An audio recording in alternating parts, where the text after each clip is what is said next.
కుమార్ గౌడ్ గారి ఆదేశాల ప్రకారంగా ఎవ్రీ వెడ్నెస్డే ప్రజావాణి గాంధీ భవన్లో జరుగుతుంది.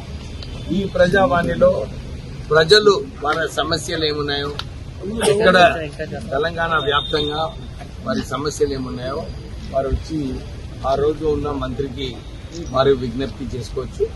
మంత్రి గారి రెస్పాన్సిబిలిటీ కూడా అందరూ ఏ డిపార్ట్మెంట్లో ఏం సమస్యలు ఉన్నాయో దాన్ని అక్కడ డిపార్ట్మెంట్లో మాట్లాడి వారి సమస్యలు పరిష్కరించే అవసరం. సో ఇదొక పబ్లిక్ కాంటాక్ట్, పబ్లిక్ ప్రజలతోని డైరెక్ట్గా వారి సమస్యలు ఏదైతే ఉన్నాయో దాన్ని పరిష్కరించే అవసరం ఉన్నది.